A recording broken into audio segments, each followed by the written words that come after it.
8 things I've learned and experienced from 8 months of semen retention at 21. Let's go. Number 1, lust is not about sex, it's about sensuality. This includes anything that stimulates the senses. So if you're on semen retention, but you're being extra indulgent in other aspects of your life that stimulate your senses, you're likely gonna relapse, bro. When I made the decision to be celibate, it wasn't just the celibacy. I had to stop listening to music, I had to stop watching TV. Like, it's a bunch of things that I stopped doing, and I had to replace those with healthy things that would stimulate my senses in a more natural way. Number 2, lust is not bad, so stop demonizing it. It's all about where you're putting your lust. It's actually one of the primary ways our body is trying to tell us that we need to be trying to achieve something. We need to do something, put our energy towards a certain goal. To this day, I can't even really say that I'm so much less lustful than I used to be. I just repurposed that lust into productive shit. I do this through grounding my desires, through intellectualizing them rather than emotionalizing them. And then I analyze my life and see where this energy needs to go. Number 3, I had to redefine what lust was to me. If I look on the internet and the dictionary, it's not going to tell me what I believe to be lust is. It helped me get control over my lust by understanding that lust is a compulsive desire to experience something that you previously experienced. You can't lust after something that you've never been exposed to, at least in the slightest. Number 4, they're not going to like this one, but sex is one of the most divine aspects of the human experience. That being said, I limit my sexual partners and I choose them very wisely so that I can curate the most divine and transformative experience, because that's what it's really for. Personal preference to only have one sexual partner, and if there's no suitable partner, then I'm celibate, period.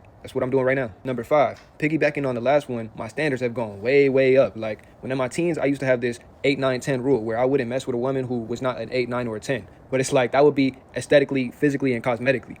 On the inside, they would be a 1, 2, 3 or a 3, 0, 4. And that's like no joke. You want to stay away from women like that. Now that I'm more mature in my spirituality, I've actually attracted a lot of beautiful women to me that are not ideal physically, at least to me, but it was something attractive about them on the inside, which gravitated me towards them. So in that sense, my standards have raised dramatically. 6, get away from all people who promote lustful behaviors. That's probably a given, but a lot of people are around these people and don't even know. In my specific experience, I was getting into my spiritual journey and I was around people who would, incorporate their lustful ideologies into their spiritual journey and, wrap it up and put a bow on it like it was some spiritual practice. And I'm like, dog, you're just a goon. So make sure to peep these people out because they're everywhere. Number 7, I had to learn how to stop attracting Jezebel spirits. A lot of people think that these are entities or spirits that come to you, and that can happen, but a lot of times they come through you. When you are being lustful, a lot of times it's not because you're being influenced on the outside. We have these portals inside of us where we can, we have the little inkling of the energy inside of us, and that just opens the floodgates for all these other demonic and archonic energies to come and feed off of our, lustful and, sinful behavior. The Jezebel game is so crazy too. Like, as soon as you cast that energy out, it'll find somebody else and then try and come back to you through that person. Anything that you would consider an option, you want to stay away from them. Number 8 is elite ball knowledge. People fail, and this is why they fail. Stop giving a fuck. You should not care that you're on semen retention. This is not some crazy goal. Maybe it is for you at first, but it's like, bro,